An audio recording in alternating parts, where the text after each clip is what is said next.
Welcome to the Savage Worlds GM Hangout. Or sorry, not hang up. Rewind. Welcome to the Savage Worlds GM Podcast. I'm your host, Jared Savage Daddy Gunning. Tonight's episode brought to you by the internets. Tonight's topic is Epic Fail. Based on a viewer suggestion, we're going to talk about our worst GM horror stories and failures, and not only what we learned, but maybe how we attempted to recover from them successfully at the table. If you're following us on social media, we're at SWGM Podcast on Twitter and Facebook. We're on YouTube /Savage World GM Podcast, and also on iTunes. Like, subscribe, share there as well. Same moniker, Savage World's GM Podcast. If you like what we do, want to support the show, throw us a buck on Patreon, patreon.com /Savage World's GM Podcast. And if you're watching the live stream, feel free to go ahead and participate in that chat. We do bring those comments into the show. So here to discuss Epic Fail, as usual, Chris, the Savage Mommy Fox. Everybody drink. And Dave, the Rules Maven Scott. So be aware, if you're playing the at-home bingo game, we've had Jared flubs the intro, and Chris brings up Star Wars with that pillow sitting right behind him. Oh, yes. Jackie Chan Star Wars. Now there is a movie I would pay to see. All right, so we're talking Epic Fail. As a GM, what are your worst, less than distinctive moments as a less than stellar moments? I mean, the list is long. Mm-hmm. You know, like I can think of probably one of my first really big fails was really early on, kind of GMing for the first time and not really knowing what I was doing enough to check all the rules. So I ended up throwing a group of low-tier adventurers up against a werewolf. And it was in this other system where you couldn't damage werewolves if you didn't have a particular bonus in front of your weapon. Or it could be silver, but mostly it was have a certain magical threshold on the weapon before you could do any damage. And I just threw them into this encounter with no intention of letting them run away. I was educated by my players later that night as to, you do know that those can't be hurt unless. No, I didn't see that. I hate when I do that. I do that a lot. I'll read the monster, and it in Savage Worlds it's like not that much stuff for a monster. I mean, there's some that can get kind of complicated, but inevitably I'll be in the middle of combat 3 rounds in and be like, wow, shit. They should have made a fear check. Well, shit. This thing's they get +2 to hit it because it's +2 side. Well, shit. Yeah. I'm just like, Jesus. So, I mean, that's a failure that I do on a ongoing basis that I would say haven't found something that helps me remember that stuff. Well, and here's the thing. Like, it doesn't even matter if it's someone else's material or our own material. Because, and I will throw Jared completely under the bus on this one, because we've been having this issue every Friday night right now.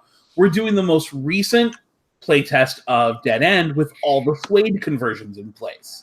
We're in kind of that beta test level where it's pretty much locked in, but we just want to make sure that all the changes we made specifically for Suede work, and we have our normal group of playtesters. And we gave the zombies like 2 or 3 specific things, and we forget them all the time.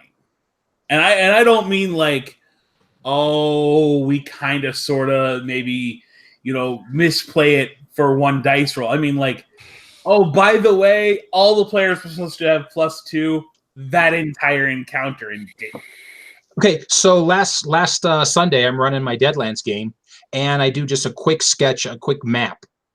Just on a piece of copy paper. And I write on there in big freaking letters on one part of it, -1 dim. You think I counted dim lighting penalty once during that combat? Nope. And it's there. I wrote it on the map, and we're just wrapping it up. I'm like, oh my god, you guys. They're like, what? I'm like, what does that say right there? -1 dim. Yeah, didn't do it once. Well, now, to be fair, arguably, under the new Suede rules, it's GM prerogative as to what the cumulative multiplier is, modifier is. They don't want you piecemealing it out like -1 for dim and -2 from steady platform and all of that. Like, they want you to just say, this is a shot at a -3 because of conditions. Right. Yeah. My minuses were -0 because I forgot. I'll say this. I think probably my biggest mistake with the rules in Savage Worlds is not using them when they matter. For the longest time, I was of this opinion that, it's anticlimactic for the GM to use bennies to let his NPCs reroll damage, reroll shots, reroll attacks. Yeah, I've come around on that idea. When it's pertinent, when it's going to make something for a more interesting story, yeah, I'll spend the GM bennies to reroll damage or reroll an attack. And to be fair, I've started Benny baiting him, operating as co-GM of the game. Every once in a while, I'll go, "Are you happy with that?" And he'll go, "Oh wait, no, I'm not happy with that." Now Benny hits the table, and suddenly the players, instead of rolling against the 2, are rolling against the 12. So Dan Riley said this is why GMs use a screen, not just to overlook dice rolls, but so they can post sticky notes to themselves for reminders. And that wouldn't work for me. I wrote it huge on a piece of paper. Right on the map. On my face. Right on the map, and it wasn't enough of a reminder. Okay, my excuse is the excuse that I've used for a long time. I had a stroke. I just can't remember shit. Well, and to a certain extent, and this speaks to something else, is that there is an aspect in this hobby of, if it didn't matter, it didn't matter. Whether or not there was a -1 through that entire scene because of dim lighting, would it have changed the outcome of the scene? Maybe a little bit, but in all reality, for the most part, all it does is slow the scene down. Sure. Players aren't as accomplishing as much as quickly when they're trying to overcome a modifier. Right, and they said, the description said that there was like flickering reddish light. And so I'm like, oh yeah, so that was a little bit brighter than you all thought at first. So, and I agree with that. I mean, it wasn't a big deal. I think it annoys me more than anyone else because I wrote it on there so that I would remember, and then I don't think about. And I think part of my problem too is that when I GM, it's the ADHD. I've got 8 zillion things going through my brain that I'm trying to remember and trying to do. And so sometimes little things, just I forget them and they go by the wayside. But I don't think that they've ever really hurt the game very much. I mean, I'm trying to think right now, has something like that I've done really hurt the game, and nothing's coming to me right now. I would say another GM mistake that I've made is being reluctant to use GM Fiat. It is a powerful tool when used responsibly. And it's the same thing in GM Fiat, and I don't mean just with the GM going, no dice roll, the villain wins. Ha, screw you. You're struck by lightning, you're dead. I don't mean that. I mean, because we do it with players too. Like, okay, well, I walk into the room. What do I see? We don't call for a notice roll. That's GM Fiat just as much as anything else. And then having the same situation where in a situation where you just decide, you know what? Nah, the NPCs have the drop. Just they have the drop. They hit you for +4 damage. Well, wait, don't I get a notice roll? Nope. You walk through the front door and a fist flies right in your face. There's no time for you to react. There's a certain aspect to using GM Fiat. I think a lot of GMs, especially in this hobby, in this modern temperature and climate of the hobby, are just terrified of being called a Gygaxian asshole for using GM Fiat.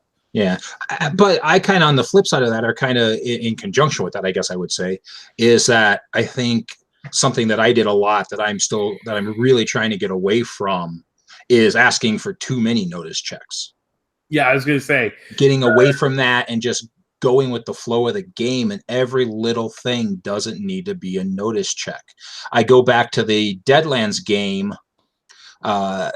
It's a one sheet, and they ride into town, and there's these crosses with bodies on them described in the I think in the the text, the box text, and then they have to make a notice roll to see the crosses with the bodies on them that you just told them about.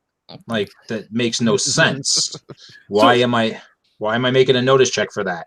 Arguably, I could see twisting that to be the give me the notice roll to spot the 20 ninjas coming around the corner kind of a moment where you're kind of preloading that the players know something their characters don't know. Yeah, but it's not read that way because you're reading the box text to the characters. This is what your character sees. Your character sees all these wooden X's all in the town square with bodies on them. Now, make a notice roll to see if you see the bodies on the big wooden X's. What the hell? So now, anytime I'm reading reading an adventure or something, and it looks at a notice roll, I read it and I go, nah, notice roll. So I think there's two sides to that. There's the overcalling for unnecessary rolls where GM fiat should have been used, whether it's a notice roll for that or even the notice roll in the detective game where they have to find the piece of information and yet you're still going to make them go through the steps of doing a dramatic task or a notice roll to do the investigation around the office or whatever. No, just give them the information and move on. But I think the flip side is also the GM who still is doing the Gygaxian thing of just, oh, well, I'll ignore this dice roll. The dragon hit you for 2 wounds, even though behind the screen I rolled 6, or behind the screen I rolled only a shaken. To me, it's more dramatic if the dragon hit you for 2 wounds. So I'm just going to create that shit. That form of GM fiat, I think, is just as big an issue as a GM fail. And it really, it's an epic fail in that you failed as a player to engage in the hobby the way the rest of the players at the table are expected to engage in it. They don't get to flub their dice rolls and tell you how many wounds they cause. Why do you get to do it to them? It's this idea that somehow you're above the contract of play, that when we roll the dice, they have a meaning. But as the GM, you're going to just, kind of overrule that. And I think that that's just as big an issue of a failure at the table as anything else, because you're putting yourself above your players at that point. And sooner or later, it becomes obvious that that's happened. Yeah. Well, I would say, and then early you lose on, your players' trust. You lose. I mean, they're like, well, why the hell are you even rolling dice if you're just going to GM fiat it all the time? Well, I think early on, probably one of the biggest mistakes a lot of Savage Worlds GMs make, in my opinion. And to me, this isn't just about style of GM play. It's stop fudging dice, roll out in the open. Just go ahead and get rid of that GM screen. You don't need to obfuscate anything or hide anything to give you more control. That's an illusion, complete illusion, and you should absolutely roll right out in front of the players. It's a lot more freeing as a GM to just roll out in front of the players and go, oh, damn, watch them go, haha, you missed. Hold on, bitch. I got a bennies too. Oh, there's more interplay with the GM and the players and the characters when you don't hide shit.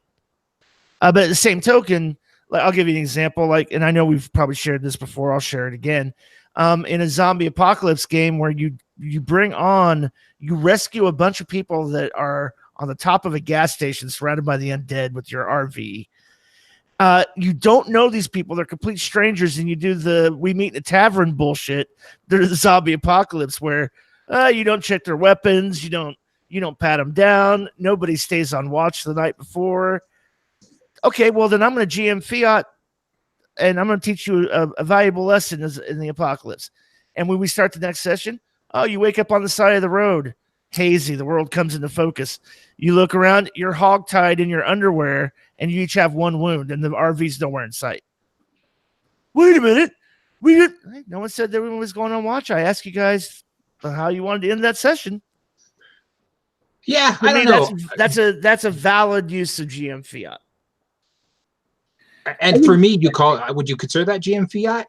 Oh, it absolutely is. I'm not giving you the opportunity to roll. Yeah, there were no. I guess so. There was no. See, not an interaction with the mechanics of the game. It's just all of a sudden the GM created this negative moment in the story, right? And that's what takes place. And that's I would call it a story pointer, or I guess if you're not allowed to roll, I guess if that's the defining of GM fiat, which I guess has lots of different definitions. But to me, that was just you were just saying, hey, this is the story moment. This is how we're starting this session with this story. But I guess so. Yeah. Well, fiat is this thing too. It's basically like a judge in a courtroom when the lawyer goes objection and the judge goes overruled. Sure. Yeah. I'm exercising my authority as the judge in this courtroom to say no. Right, and exercising your power as the judge of the game. Right. Well, Your Honor, something versus something. I said overruled, counselor. Keep going, and I'll hold you in contempt. Another great example of GM fiat being a useful tool is when the rules lawyer at the table starts flipping through the book looking for the rule, and it's like, we'll talk about that after the game. Regardless of what you find in that book, this is the way we're playing it right now, and just moving the scene along. And that's a moment where it's not the GM saying, I don't care what the rule is. It's the GM saying, the game is more important than the rule, and we're going to keep playing and having fun. And if I have to correct my way of running that for the future, I'll do so away from the game. Mm-hmm. Yeah, I don't think I just think it's a mistake. I know it's an epic fail on my part, not exercising GM fiat more confidently. And you have to. The fear is that you're doing the player a disservice, or that the players are going to revolt on you, or it's going to be you asshat, you dick. How could you do that? And that's not been my experience most of the time, especially if you're exercising it fair and explaining why. So I think another thing I want to point out with the whole epic fail conversation is that everyone can have these things happen. And it's not something that just happens to GMs or just happens to players. Like, to a certain extent, I would point to the way grit works in Deadlands as a great example of, to me, that's a moment of fail on the part of game design. It's in the player's book as something you could buy with no description of what it does, how it impacts your character, any of that. It just says you have to ask the GM, and then the GM is instructed to keep that from the players until it comes into play. And it's like, to me, that's a failure to design a game that's fair to all the players involved. You're now giving this thing to the GM to know that the players aren't allowed to know, but the players are expected to interact with it before they ever get to where they're able to know it. And for the most part, this is now a game that's been out for, Grit existed. Grit existed before the Savage Worlds version of Deadland. Mm-hmm. So, 20 years at least. Back in the old Orange books. Has been out in the public. So most of the fans know it. But you get one of these guys that just picked up Deadlands after playing Savage Rifts, who has no idea what they're getting themselves into by playing, Deadlands, and now there's a mechanic that is obfuscated from them. So I think that none of us are exempt from that. And to be fair, some of what PEG relied on with Deadlands is obviously knowing that their fans had seen that before and kind of knew where they were coming from, and also relying on kind of a 30-year-old design technique that's kind of fallen out of fashion. But I think it's a failure not to kind of roll with the times, and that's just an example of even the best of the best in our industry can fail. No one is above that. Yeah, Another great example would be the current climate around the Suede rules. There's a lot of people who are unhappy with different changes in Suede, whether it's the new chase or the new disarm or different things. Those are places where, as a GM, you have to decide, did the designers fail you and your group to an extent that you've got to come up with a house rule that works better for you? And, Shane and Clint will be the first ones to say, hey, if that doesn't work at your table, throw the rule out and run a house rule that works for you. Like, they're not above saying, hey, we can't make this perfect for everyone's table. They know that there's going to be those moments where it's a failure on their part to foresee your needs. Yeah, I can see that. I think another one for me is, and I don't think it was a failure at the game table as much as it was a failure of understanding. And I've brought this up before. My two stories that I'll share with you, but I brought this. But my trying to do a 1-to-1 D&D 3.5 to Savage Worlds conversion and driving Clint completely and utterly up the wall with all my posts to the forum as a Savage Worlds newbie that I was at the time, and trying to take my 3.5 game with a bunch of 9 to 14-year-olds and convert their characters over to Savage Worlds so they'd be exactly the same as they were in D&D. That doesn't happen. And you got to wrap your mind around that and not let that stop you from trying to get the flavor and feel of what you're looking for, but you're not going to get a one-on-one conversion. Yeah, I think many of us have had that moment where there's something in the rule system we don't grok, and it takes a good solid kicking on the forums or on Facebook to get it through our head. Just, hey, yeah, you spent 9 days working on this house rule of yours. Why don't you just use a habit minor for the character doing that dumb little twitch where they act differently in every scene? Oh, I can do that, can't I? Well, that'll work. And I think all of us have fallen in that trap of overanalyzing or, getting way down the rabbit hole on trying to chase a new mechanic that we've got to create or something we have to convert, or, well, it doesn't feel the same way it did in this other game. And Yep. So I got over that after Clint saying multiple times, you don't convert. I would say too, probably one of the, and this isn't really an epic fail, but more of an epiphany moment, that no, you don't use the character creation rules to create your NPC bad guys. You just give them what they should have. Yeah, give them what they need. It doesn't matter, but there's no like critical game balance in this system like there is in a D20 system. You don't need to follow the rules. To a lesser extent, I want to point out that this is one that I know Jared and I both experienced during the lead up to the release of our first product a while back when we did One Shot Wonders.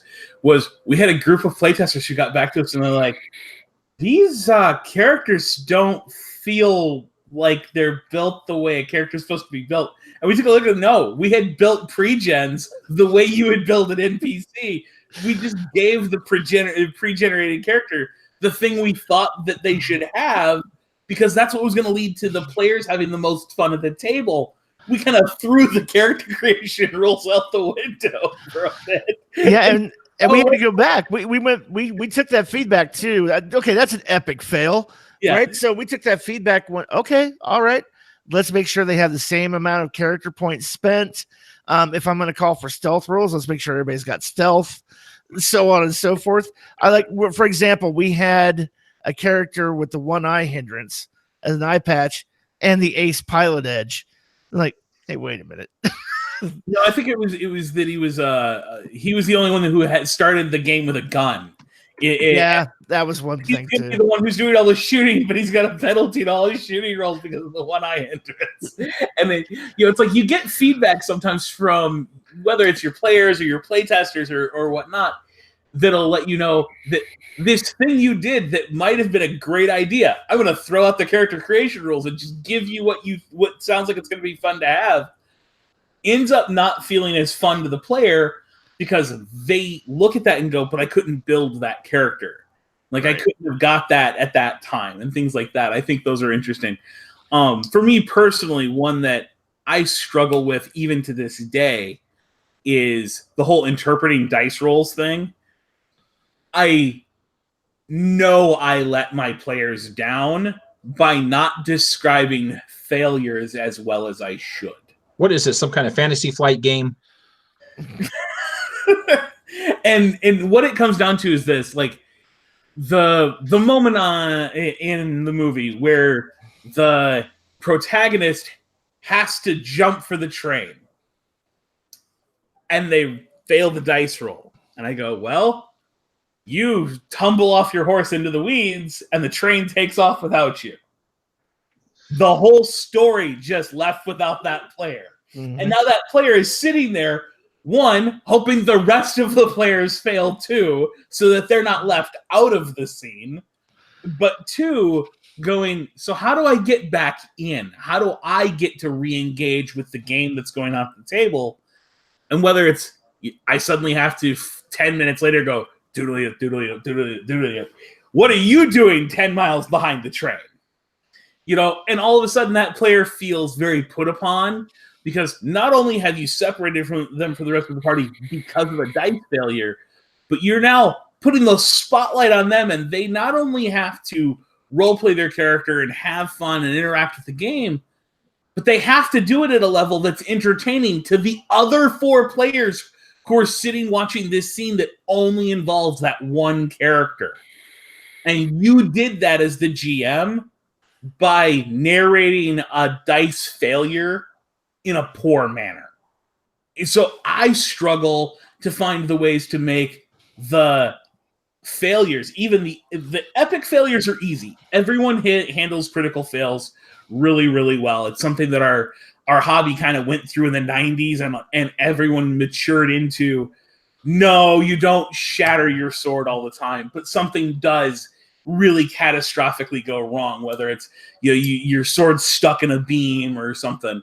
Like, you come up with really interesting stuff to have happen. And the players are ready and willing to jump on and describe critical failures. But regular failures end up being this, you swing and you miss, moving right along. Yeah, I do the same thing.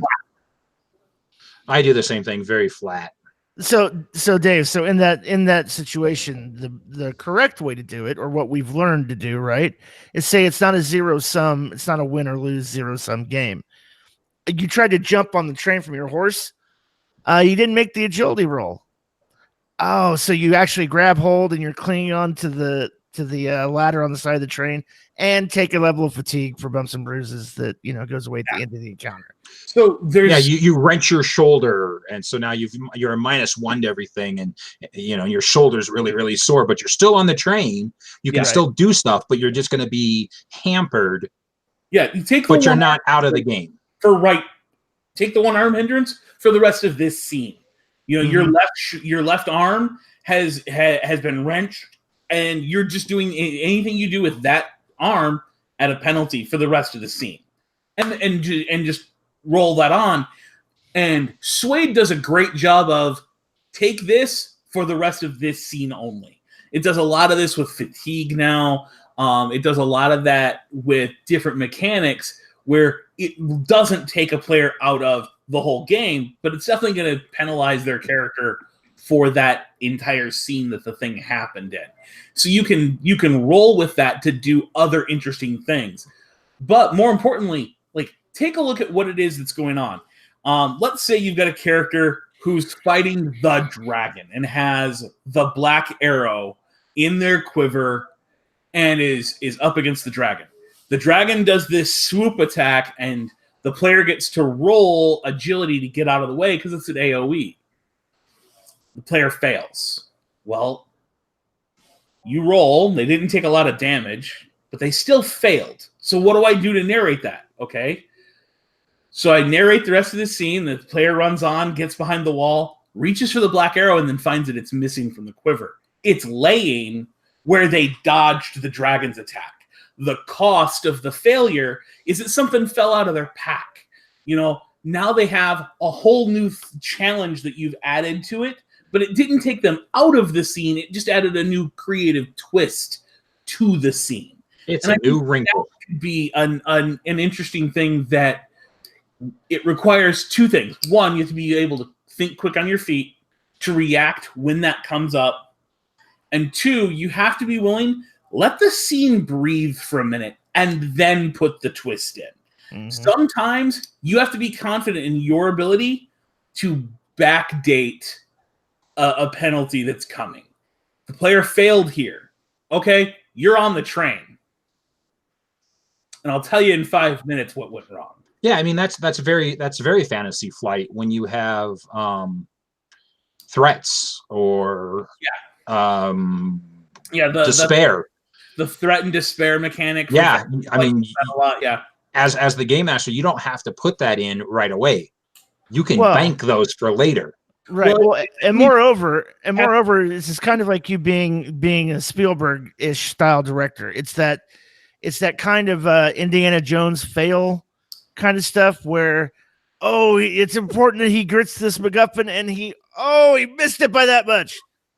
He got punched and fell off the back of the wagon, throws the whip out. Now he's being dragged along, and now he has to overcome this obstacle because he failed. Well, to take that to another step, you make the roll and you misjudge how much the idol weighs. You set the bag of sand on there, and it works for a second.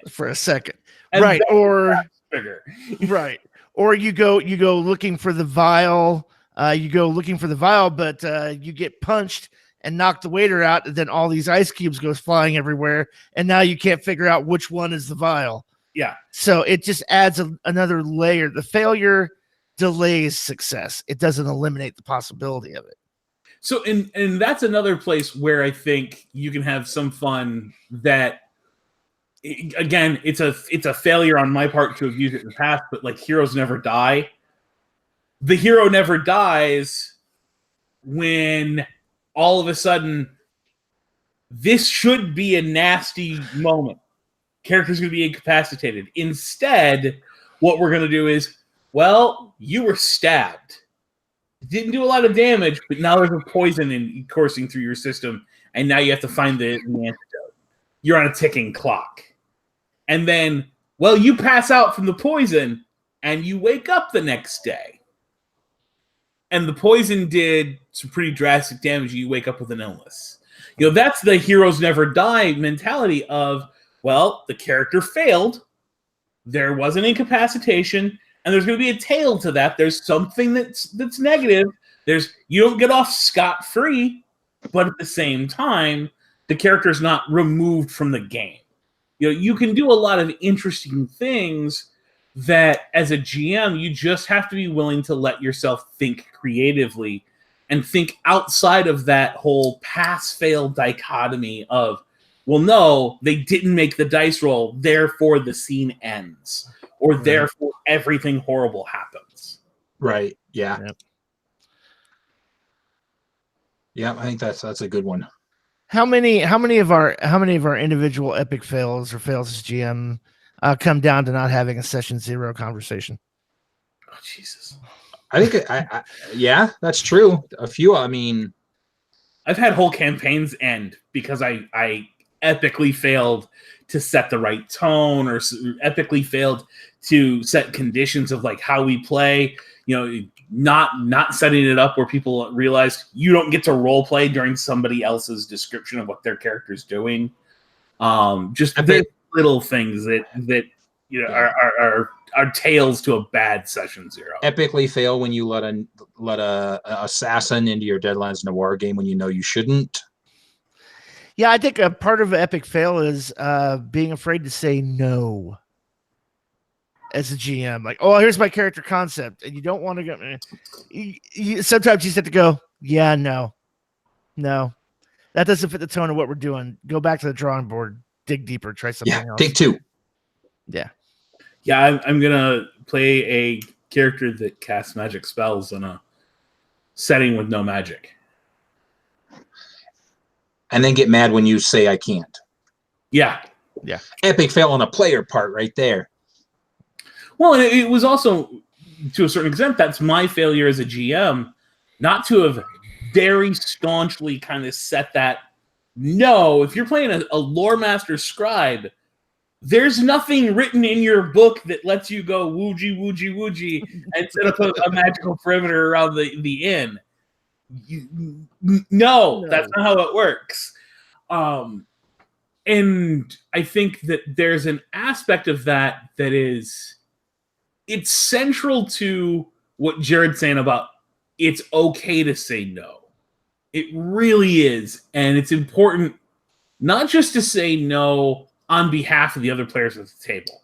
Like, we all will immediately jump up to defend the right of the other 4 people at the table to have fun.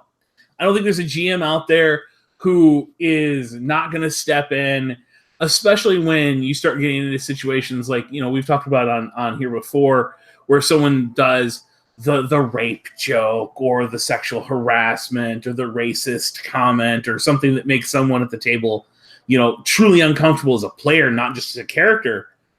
But I think we all know at this point to step in at that moment and go, no, you don't get to do that. And if you do anything like it again, you're not going to be welcome at the table anymore. Mm-hmm. Because we protect the fun of everybody else at the table. But I think there's a step beyond that where you have to be willing to defend the setting and the genre and the tone of the game that you're trying to set up. Because otherwise, you're trying to play The Walking Dead and you end up playing Tucker and Dale versus Evil. Mm-hmm. Or you're trying Zombieland. Well, or the reverse is you're trying to play, Tucker and Dale versus Evil, Ash versus the Evil Dead, and you end up with that guy that is constantly pushing the harsh, like Cthulhu level horror angle into the game that no one else wants. Right. Yeah, I think there's a certain amount of failure that comes with not either being clear in your communication as a GM or just not saying no when you should. Your spidey sense, your gut goes off and you go, I should not allow that. I should not allow that. I should not allow that. And then you don't stand up for that. You go, no, I'm not going to allow that. So another like epic fail story from one of us, and I'll cue this up, and I think you'll know what story to tell.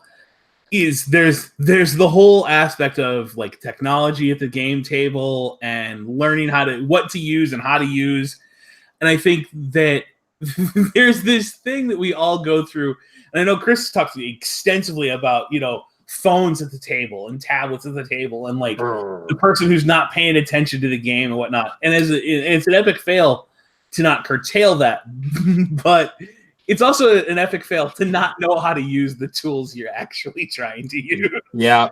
So I would say I have 2 things on that. I'll go with the phone thing first, and then I'll go with the other. It is an epic fail not to curtail it, but it's also what are you going to do when nobody else wants to curtail it?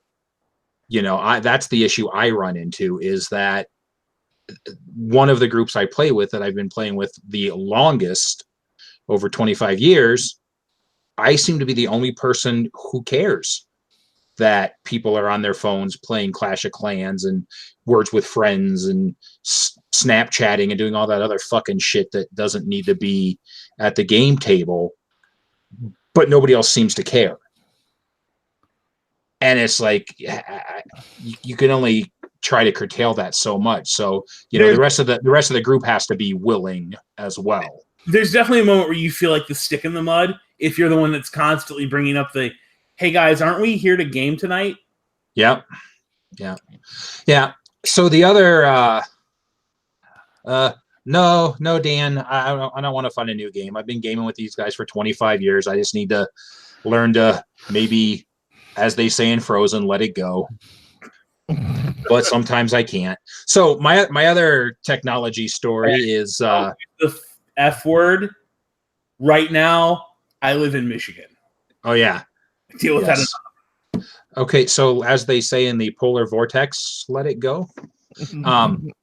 So I decided one night to try my hand at Roll20. I think this is before I had even met Jared and played in his Roll20 stuff. So, or maybe it wasn't. But anyway, I decided to run the fantasy game that's like the quick start fantasy game for PEG. I don't even remember what it's called, but it's their one that comes with all the characters and the little maps and all that kind of stuff. So I'm running it, and one of the guys, asks me if one of his friends could play, and I said yes because I needed to basically round out the party. So we're playing, and this guy starts off. I mean, first 5 minutes, he's just a douche canoe to start. He's been drinking, and he's got a character who, and we've talked beaten this horse. He's playing a character that has mean, but his mean was, I'm going to be an asshole to you in character and out of character. And so this went on for a little while, and at one point I decided to whisper to the rest of the group that this guy is being kind of an ass. So I put into the chat, sorry, I didn't know this guy was going to be such an ass. And I get a chat back, a whisper to me going, Chris, you realize you just said that to everyone.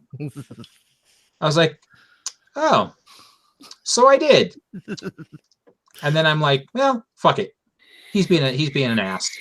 I mean, and the game basically at that point was done, and we were half hour in, and it was done because everybody was quiet, nobody was saying anything, everybody was very uncomfortable at that point, and it didn't go anywhere. So that was my first experience trying to run on D20, and I learned about the whisper command, but I screwed it up a few times after that, but not to that effect. So that was it was an epic fail on my part for not understanding the technology, but it was also an epic fail on the douche canoe's fault for being a douche canoe.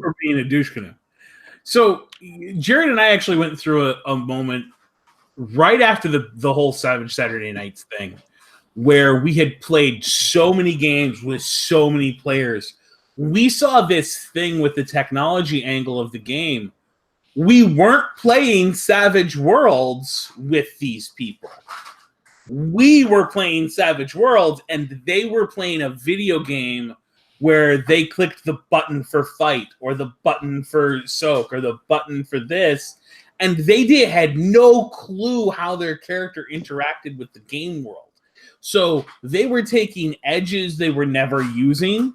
They were taking hindrances that they never applied to their own characters.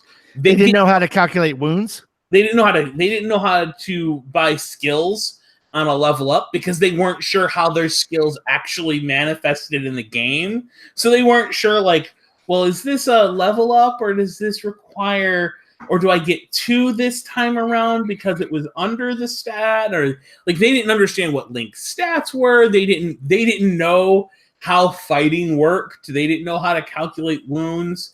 And so we realized that technology had put a lot of our players in a position where, sure, they were showing up week in and week out and role-playing, but they really weren't interacting with Savage Worlds. They were showing up and interacting mostly with their camera to tell us what they wanted to do, and then we were kind of stuck holding the bag of trying to explain to them why that couldn't be bought for their character, or, well, yeah, but you're failing every time because you haven't bothered to buy this skill that you really need to have.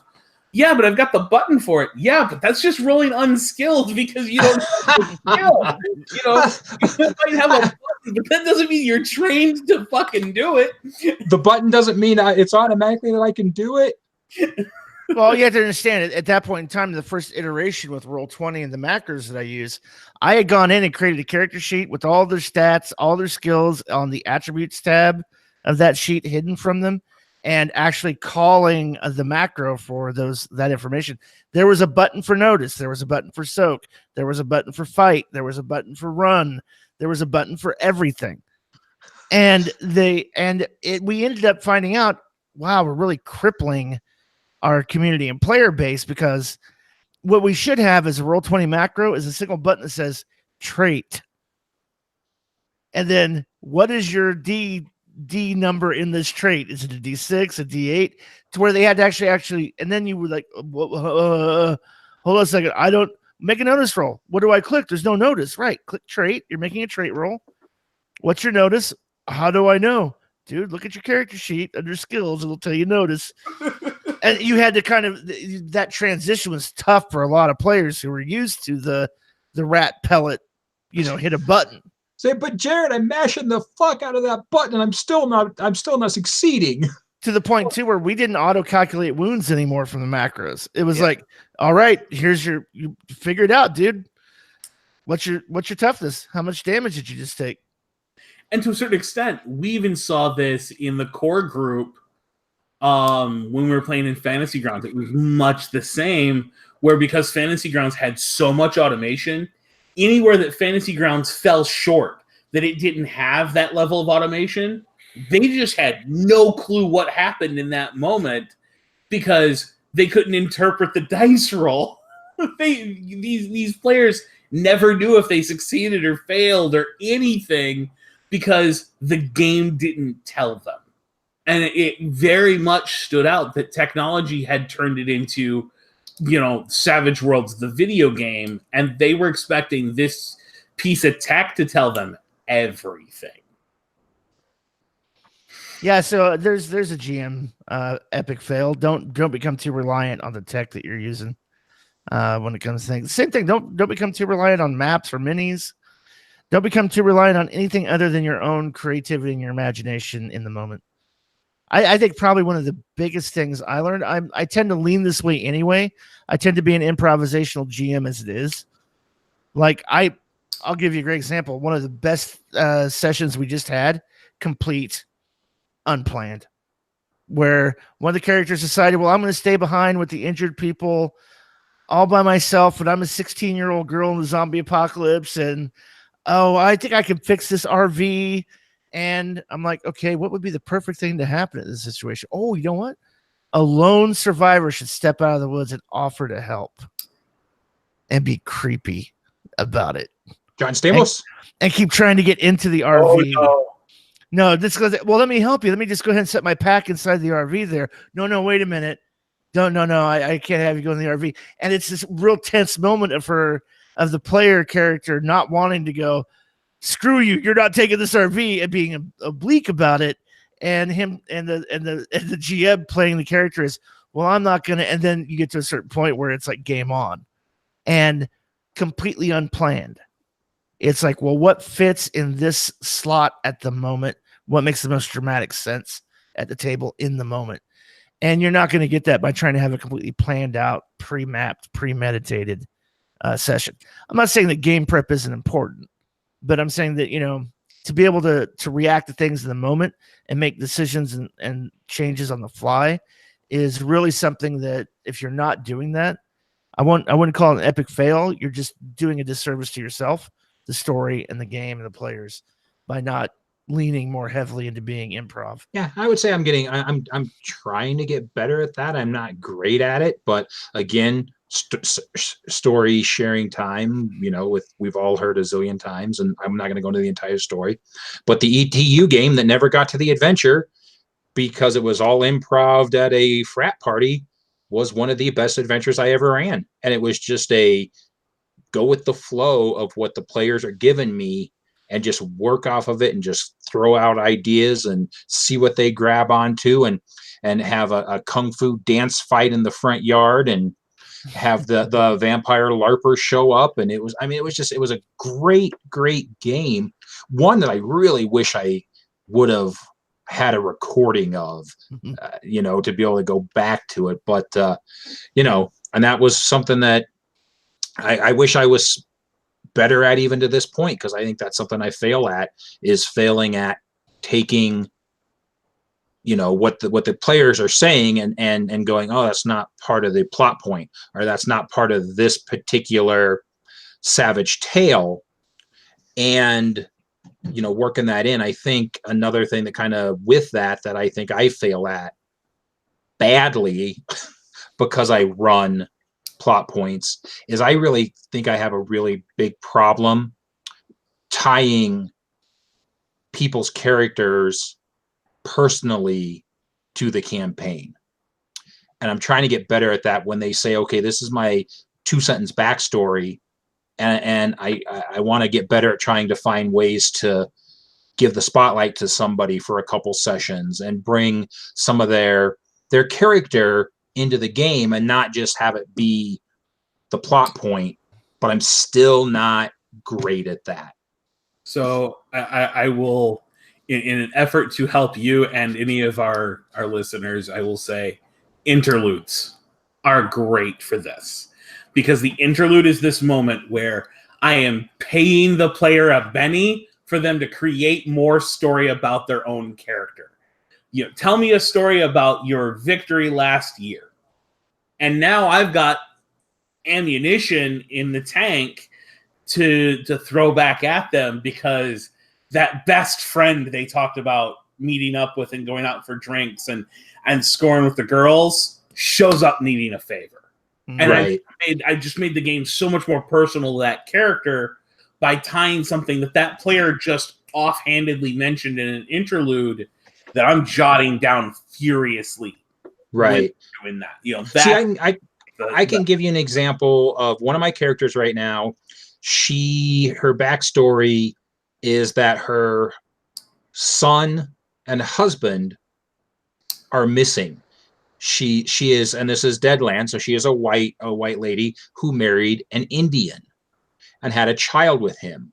And now her husband and son are missing.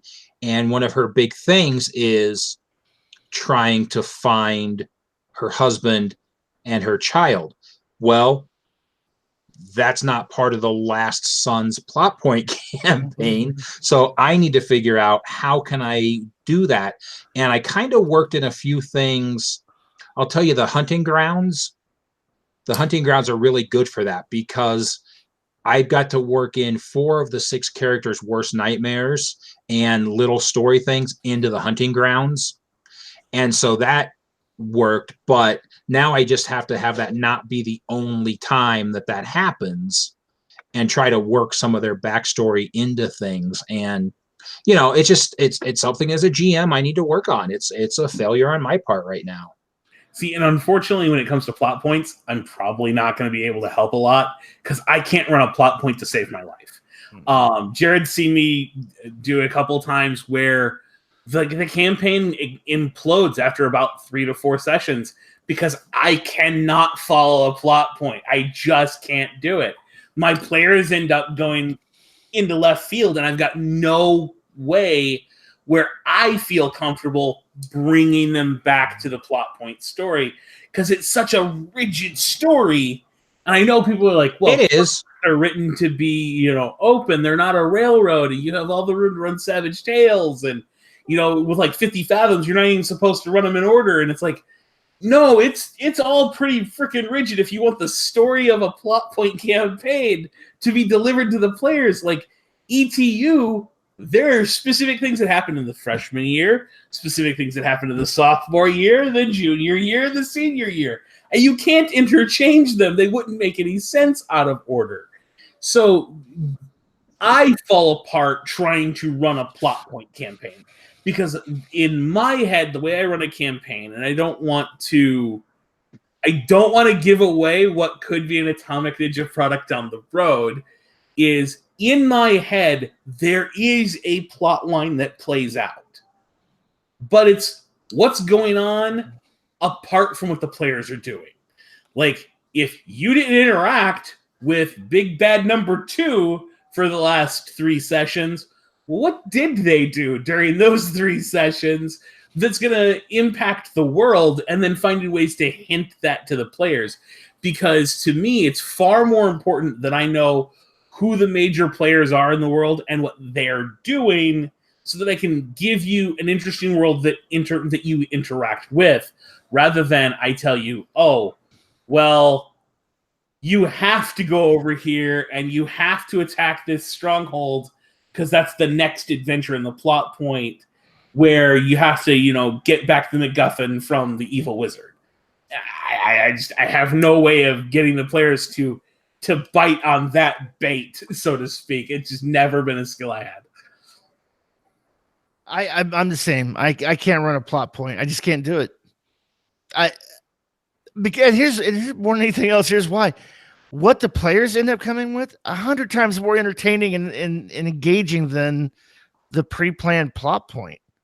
And most of the time, what I see is like the stuff that players will come up with is amazing. I think I agree with Dave. You almost have to have I don't want to say Orwellian, like an H.G. Wells time machine type approach to, okay, so they didn't interact with the bad guy in scene 1. That means that he was never apprehended by the police and has no criminal record. And then because of that, he met this guy. So what you have to kind of do is the players are off doing this. You kind of have to think in your head, well, wait a minute. What is the time machine version of this? Because they didn't meet him at this point where I had planned. What happens? What goes out?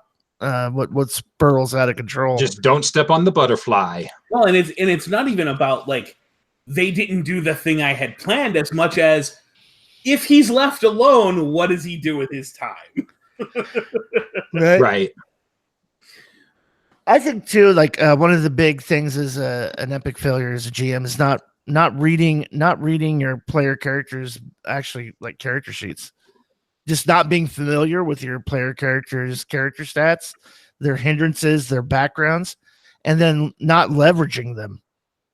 Like if you have somebody who's a major pacifist, guess what? I'm going to keep what I should be doing as a GM is putting him in constant encounters with aggressive people who want to beat the shit out of him.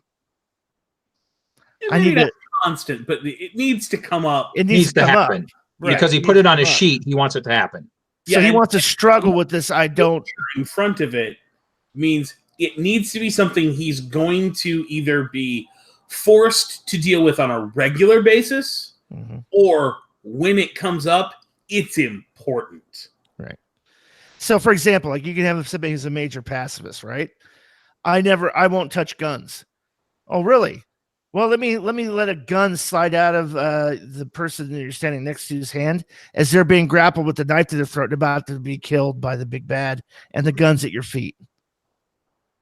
Do you pick the gun up then and shoot the big bad? Or do you hold true to your moral beliefs about being a pacifist? I need you as a GM, you need to kind of read their sheets, their hindrances, and play a little Sophie's Choice with those characters. Put them in situations that challenge those edges or those edges and hindrances. And the same thing, you need to give them points to shine too by looking at their edges and presenting them situations that are advantageous for what they've picked as well. But and then there's the reverse of that exact issue. It is absolutely a major epic fail as a GM to not know the players' characters and give them a world that's worth interacting with. It's equally bad to intimately know their characters and everything they face. Is their foil or is designed like, oh, well, so-and-so took the scavenger edge and the MacGyver edge, so I'm always going to put them in a position where they need to build their way out of the problem. Or so-and-so took, the pacifist hindrance, so every time there's a combat, I'm going to make sure that they're faced with the choice between rescue somebody they care about or be a pacifist. You can overplay that hand to a point where you've planned out, oh, they took phobia zombies. I'm going to make sure there's a zombie in the scene. You're going too far at that point. All right. I would say the other epic fail for me is not, I don't know if it's so much of an epic fail as a realization. Creating three-dimensional NPCs and three-dimensional bad guys that actually have character motivations, personalities, instead of them just being a walking stat block in your game. play your villains intelligently. Role play. I would say this. A big GM fail is not role playing your NPCs, whether it's the barkeep, not role playing that character, not giving them a name, a unique identity, a point of view on things, or having your big bad guy just rush in and stand toe to toe with the heroes in the worst possible situation. Play your bad guys smart. What would you have to kind of ask yourself? Wait a minute. What would this Nemesis character do in this situation, and then try to role play that? I think a lot of GMs just go, okay, well, combat time. All right, we're just going to throw the big bad in with the big club at combat time, and don't really think, well, wait a minute. Wouldn't he like really lure them into a trap? Maybe he would probably defame them in public and turn the public against so much worse than Suede.